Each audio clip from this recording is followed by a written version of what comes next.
You're listening to the Hour of the Time. I'm your host, William Cooper.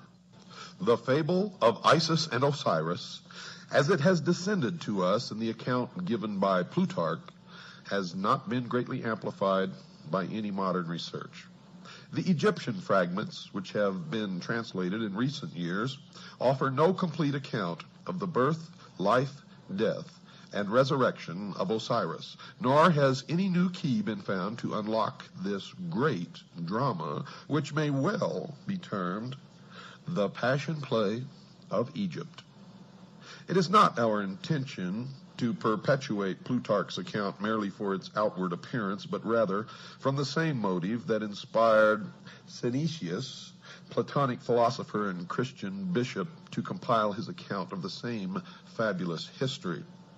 Synesius, in his treatise on Providence, and you hear that word a lot in the secret societies and especially in Freemasonry, thus introduces the Osirian myth.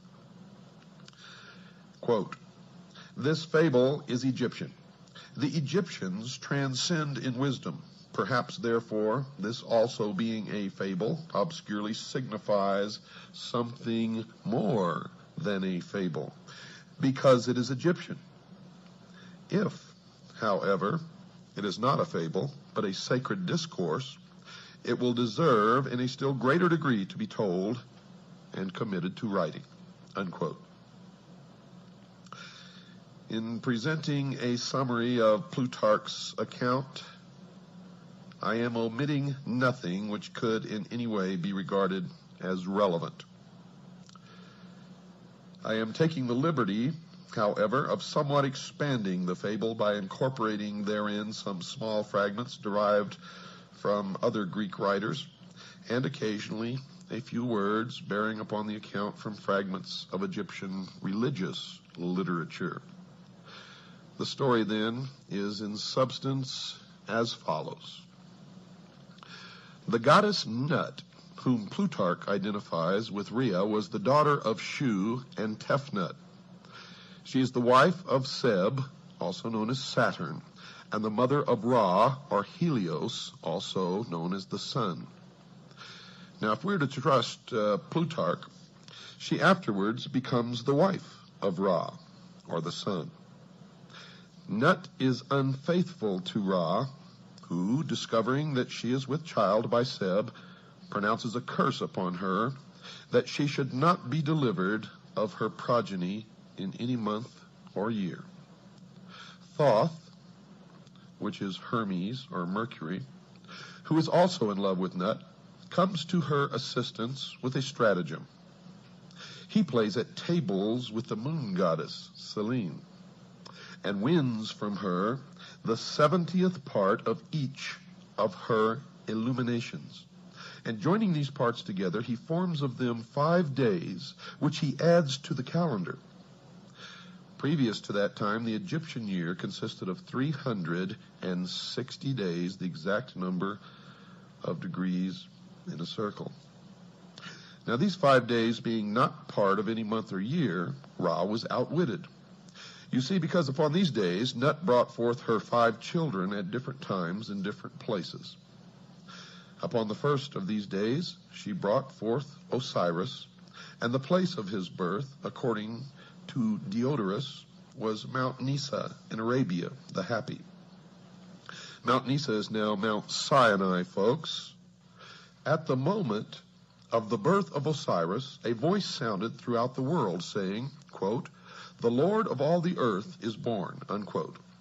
On the second day, Nut gave birth to Eroris, the elder Horus. On the third day, Typhon or Set.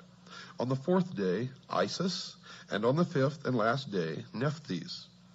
The Egyptians, therefore, regard the 5 days, which they term the epact or superadded, as the birthdays of the gods, especially venerating the fourth of them, upon which the benevolent goddess Isis came into being.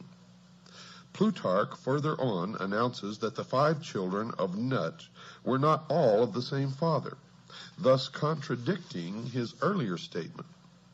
For he says that Osiris and the elder Horus were the children of Ra, that Isis was the daughter of Thoth, and only Typhon and Nephthys were actually the offspring of Seb.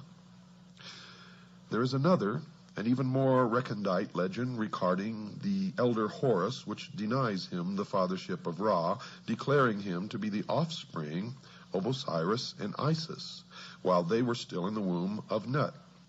Now, these accounts we shall consider later. Osiris was given to Pamela to be educated, and having come to the years of majority, became the king of Egypt. In this high capacity, Osiris applied himself to the civilizing of his nation, turning the Egyptians from their previously indigent and barbarous course of life to a happy and community existence. He taught them agriculture, compiled for them a body of laws for the regulation of conduct, instructed them in the reverencing and worship of the gods, thus establishing Egypt in all the essentials of truth, according to the legend.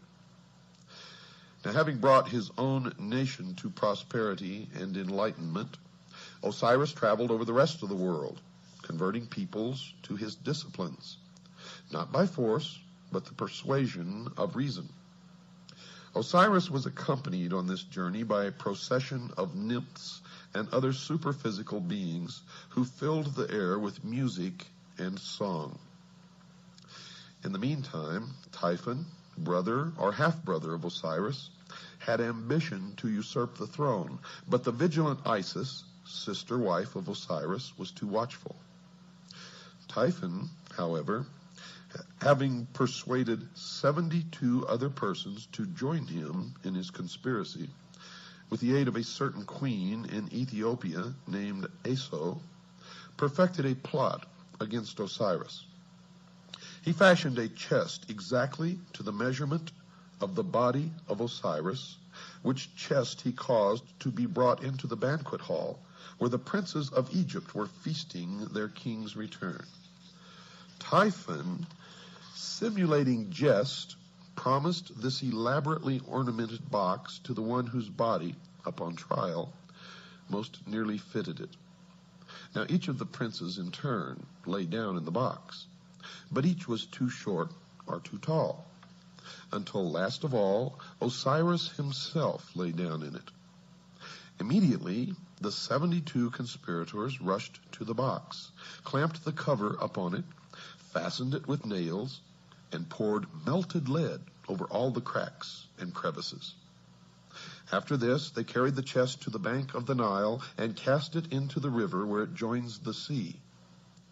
Now this evil deed was executed upon the 17th day of the Egyptian month of Athir, when the sun was in Scorpio. According to some, it was in the 28th year of the reign of Osiris, and to others in the 28th year of his life. Now try to remember these numbers. If you can't, jot them down, but these numbers will crop up again and again and again. Scorpio crops up, 17 crops up, 28 crops up, and many other numbers, and they all have significance in the mystery religion of Babylon, the secret societies, and to the guardians of the secrets of the ages. As soon as Isis received word of this crime, she cut off one of the locks of her hair and put on the mourning apparel of widowhood, for which reason the spot where she did this was afterwards called Koptos. That's Koptos, or the city of mourning. After donning the widow's weeds, Isis set forth in search of her husband's body and wandered about all Europe, wandered about all Egypt, asking all with whom she came in contact. You see, I may be back here in the United States, but a lot of my thoughts, folks, are still in Europe. Finally, some children who had been at play told Isis that they had seen the accomplices of Typhon carrying the chest to the Nile. For that reason, Egyptians regard the words of children as oracular and pay great attention to them. While Isis was searching for her husband's body, she learned that Nephthys, her sister, had by magic insinuated herself into the presence of Osiris before his death, and in the guise of Isis had conceived a son from him. Now Isis sought out the child, which Nephthys has deserted for fear of Typhon's anger, and adopting it, attached it to her person as a constant guard and attendant. This was Anubis, the dog-headed god, who appears in the Book of the Dead and in many of the Egyptian hieroglyphics. After some time, Isis learned that the chest had been carried by the sea to the coast of Byblos. Now, Byblos is also the name for book or Bible, where it had lodged in the branches of a bush of tamarisk, which had grown up miraculously about the sacred receptacle and concealed it within its trunk. Now remember this tamarisk, and remember that it is a tree.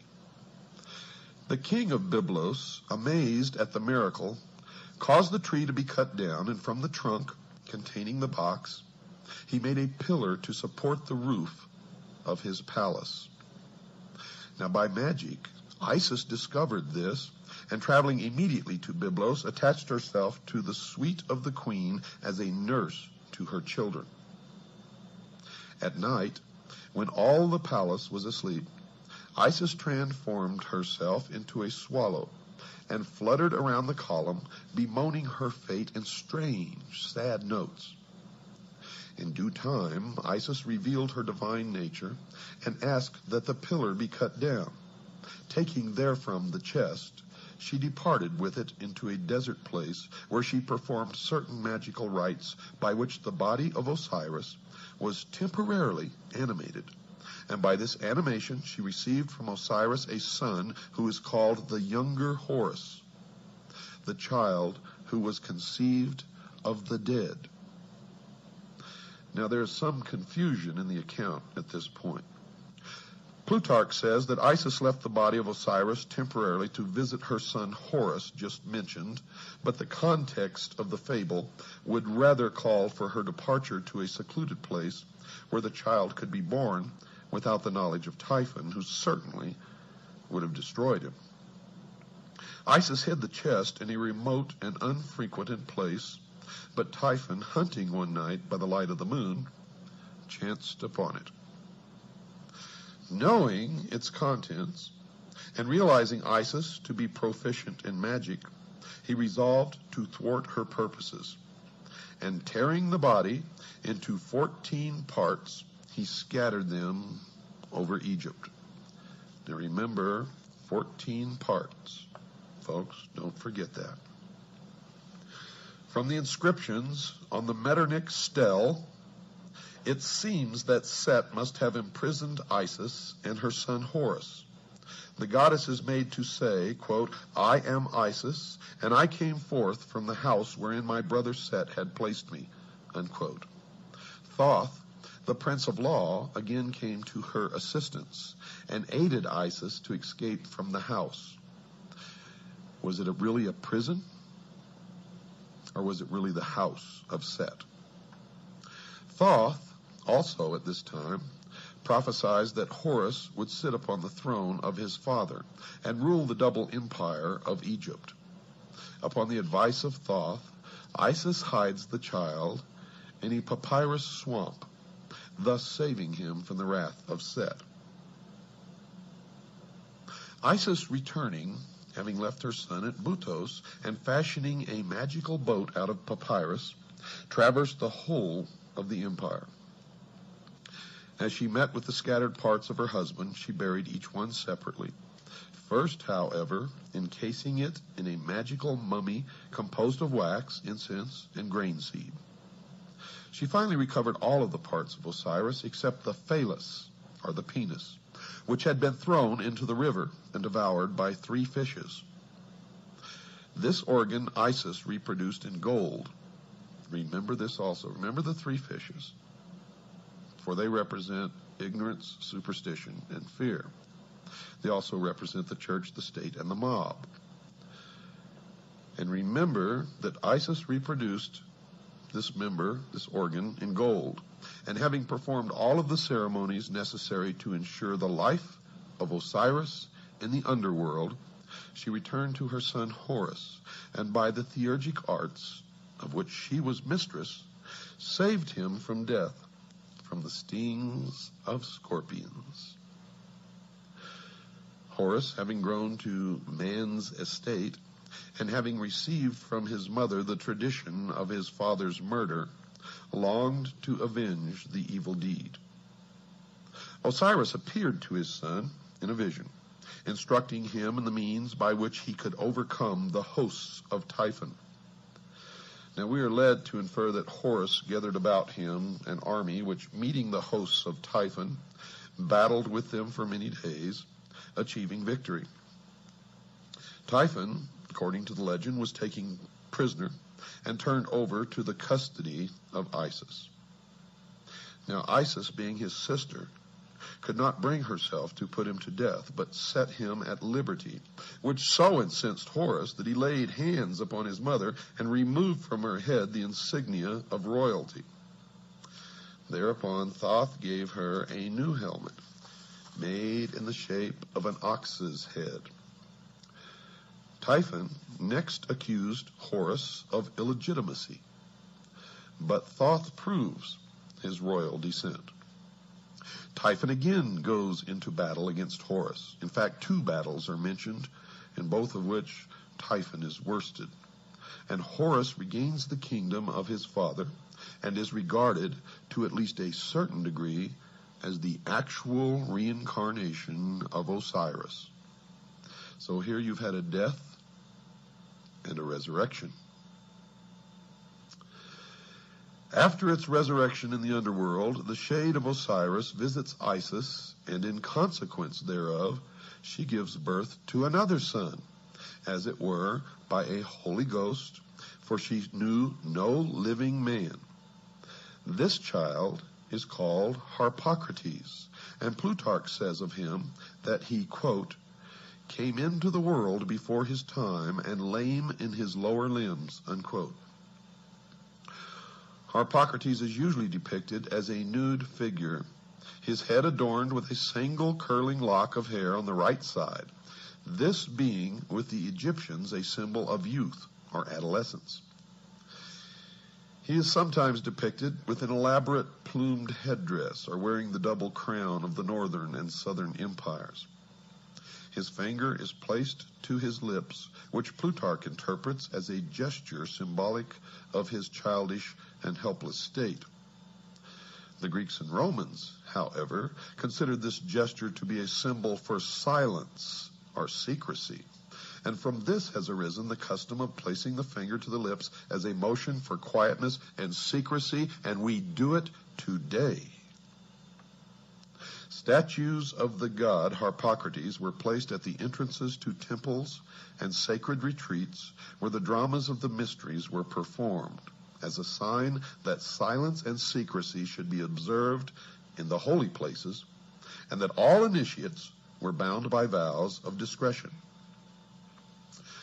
Harpocrates is also sometimes shown standing, and at other times he is depicted seated on the blossom of a lotus, just like Buddha. Although he is usually figured with childish immaturity of body, the imperfection of his lower limbs, as described by Plutarch, is not apparent in any of the Egyptian drawings. It therefore seems that the statements concerning this deformity should be more carefully examined. Samuel Squire, whose translation of Plutarch's Isis and Osiris, made in 1744, is still the most often quoted by Egyptologists. Well, he states definitely, quote, lame in his lower limbs. G.R.S. Mead translated the same essay much later and gives a slightly different rendering of Plutarch's words. Mr. Mead says, quote, weak in his limbs from below upwards, unquote. This difference in wording, though slight, may have an unexpected significance. You see, there's some general information contained in Synesius's treatise on providence that should be included in this Osirian epic. Synesius is of the opinion that Osiris should be regarded as an historical king whose father, transcending in wisdom, instructed his benevolent son in all the secrets of the divine science of government. Synesius is moved to this conclusion by a desire to keep all speculation within the sphere of the reasonable. The Platonist bishop seems to have derived much of his account from origins foreign to Plutarch's treatise, or possibly he interpreted differently the restrictions imposed by his vows. Synesius, a prudent and conscientious author, wary of myths and fables, and exhibiting a truly Platonic conservativeness in his handling of subject matter, yet Synesius was beyond question a deeply religious philosopher and an initiate of pagan mysteries prior to his conversion to the Christian faith, and therefore may have hidden the true meaning of the fable. Thomas Taylor is of the mind that the treatise on Providence was written while Synesius was still a votary of pagan mysteries. Now, if so, the writing is unbiased and trustworthy and presents a fair picture of the mystical traditions of the Egyptians interpreted in terms of Platonic metaphysics, but only the exoteric would be allowed to be seen by the profane. Synesius inserts into his narrative a considerable description of the various character of Osiris, which he sharply contrasts with the vice-ridden nature of Typhon. He also explains in detail the process of election by which Osiris came to the throne of Egypt. The electional ceremony, as described by Synesius, is evidently itself a fragment from some secret ritual relating to the installation of a hierophant of the mysteries. Next, Osiris receives from his father an elaborate dissertation in the Platonic temper concerning the relative power of good and evil, in which he is fully warned against the machinations of Typhon. Possibly the most important sentence in Synesius's treatise occurs during this dissertation. The father of Osiris is made to say to his son, quote, "You also have been initiated in those mysteries in which there are two pair of eyes, and it is requisite that the pair which are beneath should be closed, when the pair that are above them perceive, and when the pair above are closed, those which are beneath should be opened," unquote. Now, these words unquestionably have an arcane meaning and are incorporated into the narrative that the true significance of the whole Osirian cycle might not be entirely obscured. And I can tell you that the meaning, folks, is that the eyes above are the exoteric meant for the outer world, for the profane, and the eyes below are the esoteric meant for the initiate, the adept, the priest of the mystery schools only. Synesius does not describe the death of Osiris, but merely reports his vanishment and final restoration to the throne.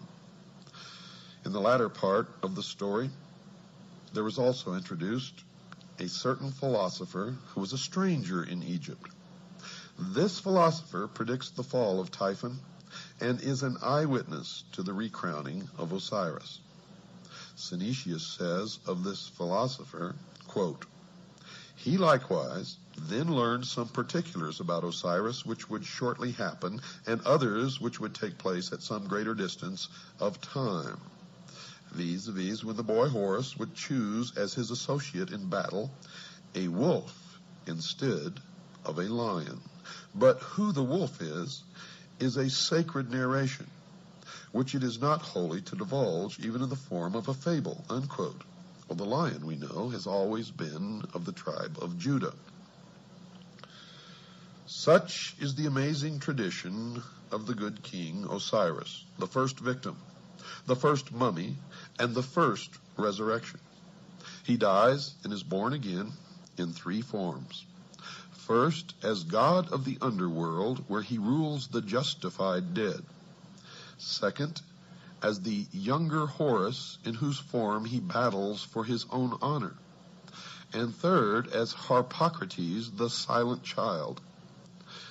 The latter two forms are regarded as incarnations or embodiments of his very self. Yet he exists independent of them as the judge of shades and the Lord of the resurrection. Now we know that Osiris was also known as the sun, and Horus was known as the child, or the young Osiris, the young Horus, the baby Horus. So after the sun set in the west, when it rose the next morning, it rose as the young Horus, and as it went across the sky, it became Osiris and then the elder. But in the legends, it's differently at different times Osiris or Horus. Horus the younger, Horus at his peak strength at noon, and Horus the elder. It is also Osiris. So you see that these figures intermingle in the legend, but it all has meaning, and it will all be clear to you at a later time. Now, just because you don't understand some of this and you may be a little lost, don't worry, it will come together. Don't miss one single word of this series of episodes of the Hour of the Time. If you do, I can guarantee you will regret it for the rest of your life. We're going to stop right now, folks. We have to take a break. I will be back right after this very short pause. Nearly all writers attempting an interpretation of the Osirian cycle have recourse to Plutarch. It has seemingly never occurred to Egyptologists that this eminent priest of Delphi might have purposely confused or distorted the fable, or, if not that, might certainly have misdirected the attention of the reader from relevant to irrelevant explanations. Two factors must certainly be taken into consideration when reading Plutarch. First, he was an initiated priest of the mysteries. Of this there can be no doubt. For he himself says, quote, "For the mystic symbols are well known to us who belong to the brotherhood," unquote. And in those days it was known as the Brotherhood of the Snake, and those who possessed the knowledge of the secrets of the ages wore the symbol of the snake on their headdress. And in the Egyptian hieroglyphics, you can see the members of the mystery religion of Babylon in the hieroglyphics as they wore the snake on the front of their forehead. It should be evident to everybody that as an initiate, Plutarch would not have unveiled the secret meaning of the Osirian myth, and I found that to be absolutely true. No man of his priestly station or philosophic mind who so greatly venerated the gods as to attach himself to their service would have been guilty of the impiety of profaning their mysteries, and he would not have violated his oath of secrecy. Furthermore, had his treatise actually exposed any of the secrets of the rites, he would most probably have perished miserably, or at least been publicly disgraced. These evils not descending upon him, we must suppose that his book was regarded as harmless and for our purpose, therefore, at least not directly informative. The second factor which gravitates against the likelihood of Plutarch's interpretations being correct is the condition of Egyptian metaphysics in the 1st century after Christ. If, as Budge maintains, the Egyptians themselves were unaware of the meaning of the word Osiris long prior to the Christian era, into what decay had the old rites fallen even prior to the Ptolemaic period? Now, Pluto based his accounts upon popular traditions. They were most certainly inaccurate, and it is not impossible that even the priests themselves were for the most part ignorant of the origins of their doctrine. It should not be inferred, folks, from the general literature available concerning this Osirian cycle and the mysteries, that all of the priests were themselves initiates of a high order. Only a small part of them ever actually received the greater secrets of their order. For the rest, rite and ritual suffered. And it's the same today.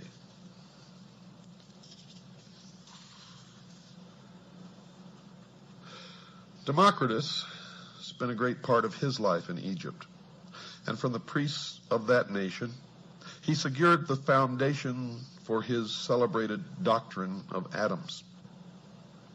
That's right, folks, atoms, A-T-O-M-S. A doctrine which has survived as a scientific fact to this day.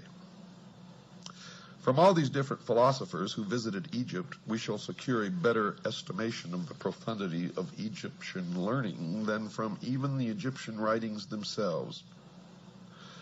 Plato went to Egypt and was initiated into the mysteries in the Great Pyramid, where he lay for 3 days and 3 nights in the sarcophagus, during which he was imparted knowledge which he was to guard, protect. He describes his initiation in his writings. I suggest that you read it. If we can assume the pragmatic viewpoint that the substance of matter is to be determined from its consequences, then we must indeed highly reverence the wisdom of the Egyptians. For it seems that first among the consequences of that wisdom is civilization itself. That cannot be doubted. Civilization is no fable, nor is it a progeny of myths, but that which is real and substantial. And it bears witness to a profound and superior wisdom, which must have existed over a great period of time, and have been communicated to at least a privileged few since the very beginning of man's cultural impulse. Now we can also take the example of Pythagoras, the great philosopher, while a youth, if we may credit Iamblichus, associated himself with Thales of Miletus, from whom he gained a considerable knowledge of the mysteries. Thales, being at that time of great age and infirm body, apologized for his incomplete understanding of the sacred doctrines and urged Pythagoras to visit Egypt, the motherland of wisdom, as it was called in those days. Iamblichus wrote that Thales confessed that his own reputation for wisdom was derived from the instruction of these priests, but that he was neither naturally nor by exercise endued with those excellent prerogatives which were so visibly displayed in the person of Pythagoras. Thales therefore gladly announced to Pythagoras, from all these circumstances, that he would become the wisest and most divine of all men if he associated with these Egyptian priests. Iamblichus then describes the journey which Pythagoras made to Egypt, how en route he was initiated into the mysteries of several nations, and at last, arriving at his destination, was received by the Egyptian priests with respect and affection. He associated with the Egyptian philosophers for some time, and after demonstrating by his sincerity and consecration that he was worthy to associate with the initiated, he was at last admitted into the secrets of their orders. Quote, he spent, therefore, observes Iamblichus, 22 years in Egypt, and the adyta of temples, astronomizing and geometrizing, and was initiated, not in a superficial or casual manner, in all the mysteries of the gods. Pythagoras must be acknowledged among the first of those divine men to whom the race is indebted for the principles of science, art, and philosophy. And are we to presume that so noble an intellect could have spent 22 years pursuing fabulous shadows in Egyptian crypts?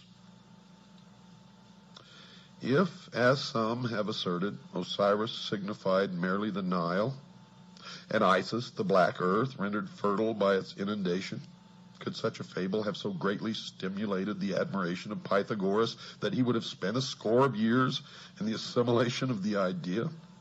I don't think so. Or again, would he have spent this great length of time, the very best years of his life, in memorizing the myth-encrusted history of an ancient king who at some remote period had reigned in Egypt and whose memory seemed sufficient to inspire a vast civilization for some 6,000 years? By the way, that's the exact number of years in the calendar of the Mystery School and of the Freemasons. Or would he approach the matter from another of these explanations?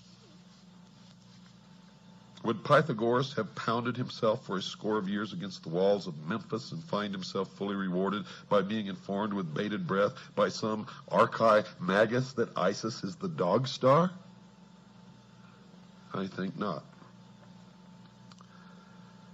It's not impossible that in the course of its long and illustrious history, folks, Egypt devised many opinions relative to her sacred myths, but no such explanation as involved Egypt alone, her histories, her heroes, or her agricultural problems, could have caused illustrious men from all parts of the world to have visited her in quest of essential wisdom, the central core of which is the myth of Osiris, Isis, and Horus, known as the Osirian cycle.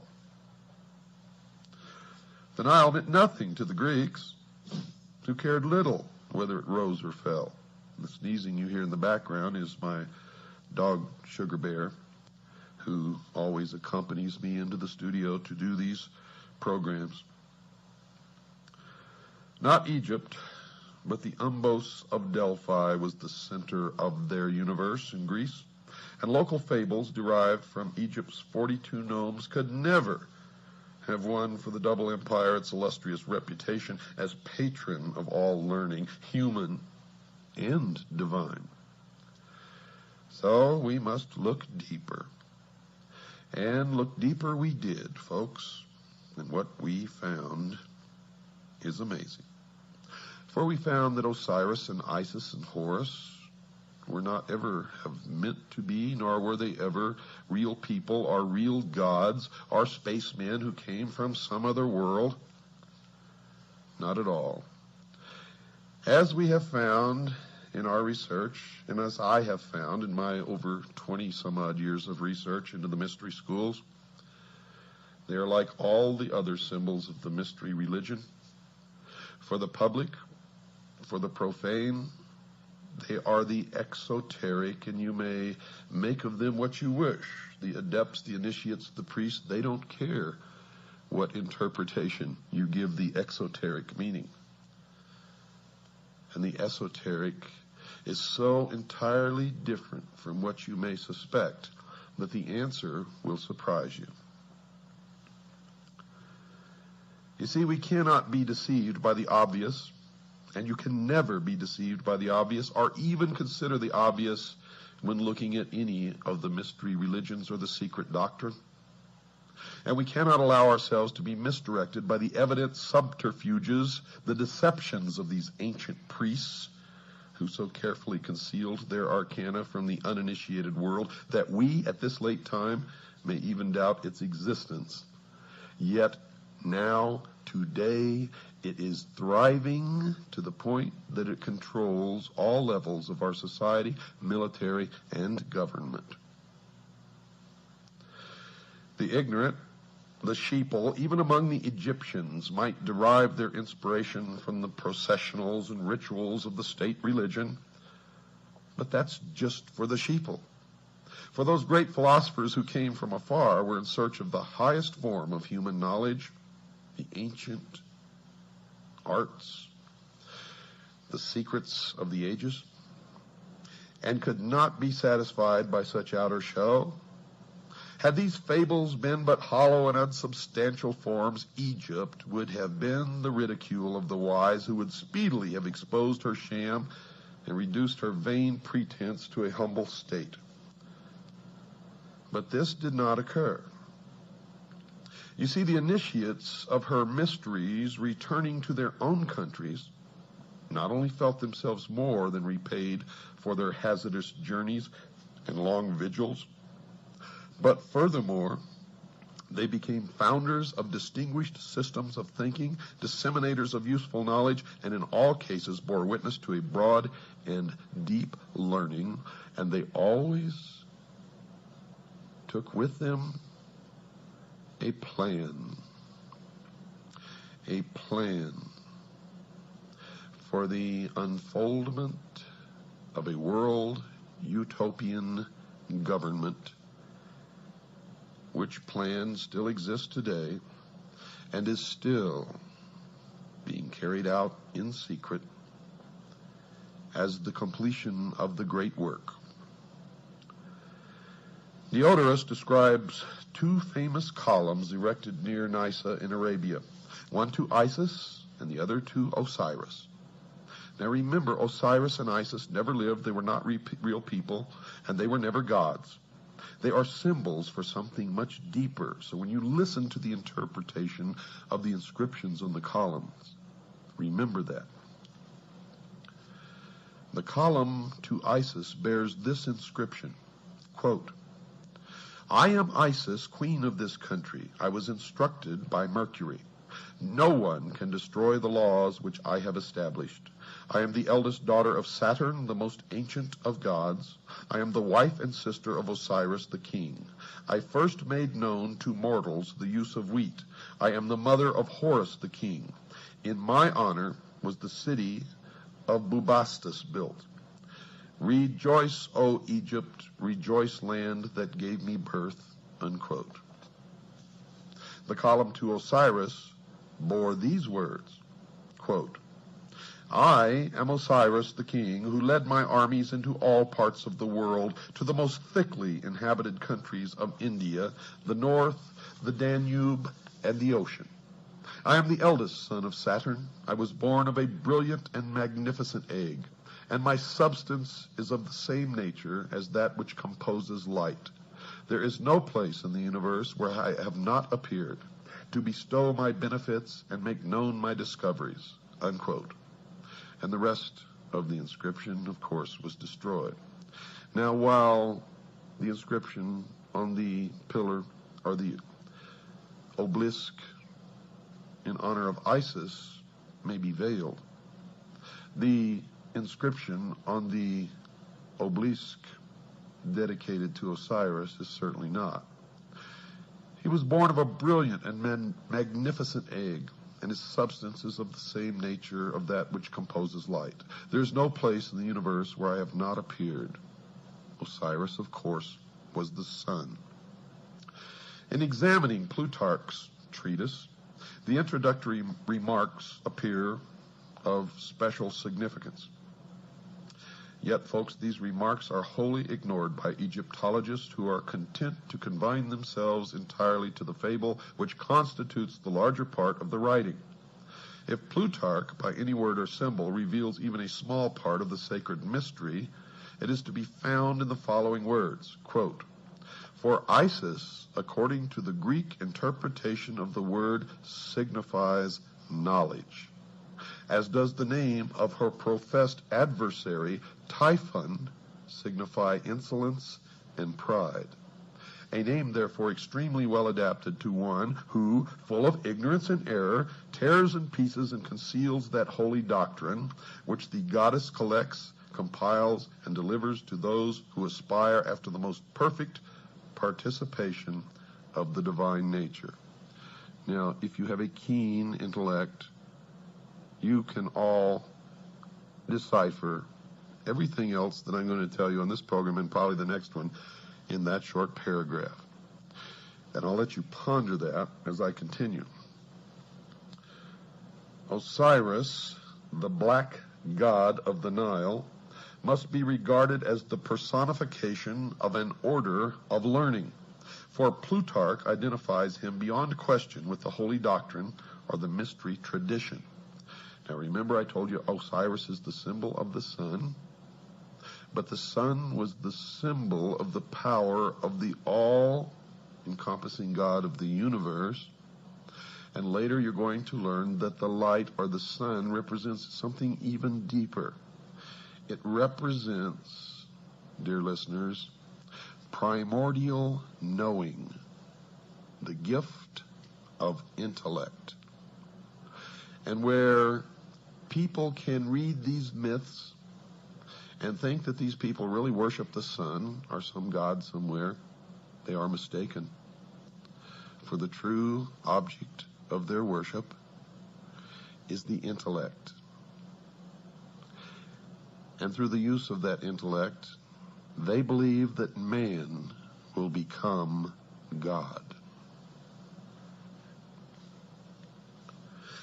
As Thoth personifies the whole sphere of knowledge, and it was through his assistance that Osiris came into being, so Osiris embodies the secret and sacred wisdom reserved for those who were proficients in the ancient rites. Unquestionably, Osiris was later confused with other members of that vast pantheon of divinities which developed in the decadent period of Egyptian religious culture. But to the elect, the initiate, the adept, the priest, he represented to the end primordial knowing, that utter realization of truth, undefiled by intellection, unlimited by any mortal procedure, uncircumscribed by the limitation of thinking. You see, he signified not only that divine at-one-ment with the absolute, which is the end of all illumination, but by his life, death, and resurrection revealed the means by which mortal consciousness could achieve that end. Now remember, at-one-ment. Thus Osiris becomes a dual symbol, being in the first place the esoteric wisdom. Esoteric, folks, means hidden. So he represented in the first place the esoteric wisdom itself, and in the second place the composite order of initiates through whom that tradition was perpetuated. And now we begin to strip the veil from the mysteries.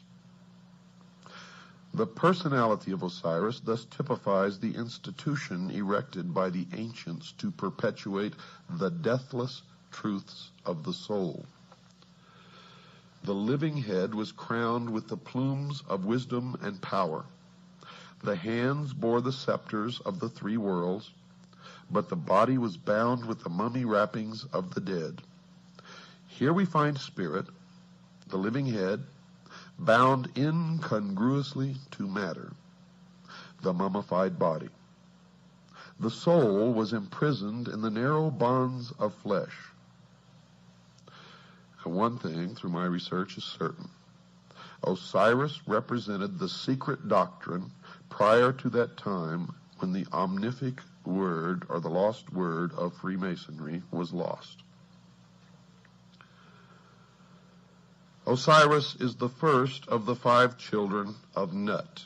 And here you begin to part some more veils behind which the mystery resides. He therefore corresponds with the first of the 5 divine kings of China and the 5 exoterically known Dhyana Buddhas of Lamaism. The 5 children of Nut are the 5 continents which have appeared upon the earth and the 5 races which have populated these continents. Osiris is the primitive revelation of the first race. But as Isis was born upon the 4th day, we find this tradition coming into Egypt through the Atlantean mystery school of which Isis is the symbol, and you will find at the base of all of these things Atlantis.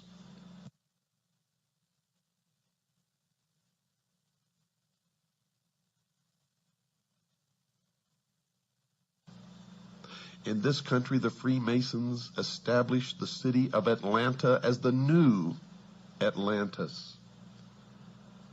And all of this will come together for you. It took me many, many, many years of study deep into the night and trying to discuss this with other people who had no idea what I was talking about. So most of it was put together in loneliness late at night. And then when I established my organization known as the Citizens Agency for Joint Intelligence, many others began to help and furnish bits and pieces of information. And we have succeeded, folks, in infiltrating the lodge. We have members in the lodge who feed us information constantly. Members whom we taught how to take an oath so that the oath of Freemasonry would not be binding upon them. You have to play sometimes by the rules of the enemy in order to beat the enemy. And we are beating the enemy now. From the reign of Osiris, we glean the following philosophical history.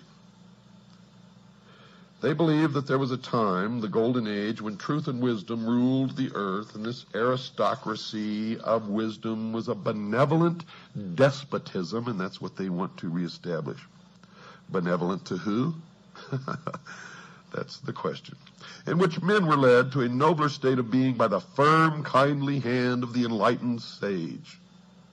This was the divine dynasty of the mythological priest kings who were qualified to govern humanity by virtue, not only temporal, but by divine attributes. Through his priests, Osiris, representative of the hidden tradition, ruled the entire world by virtue of the perfection resident in that tradition. Don't miss tomorrow night, folks. You have not even begun your journey. Good night. And God bless each and every one of you.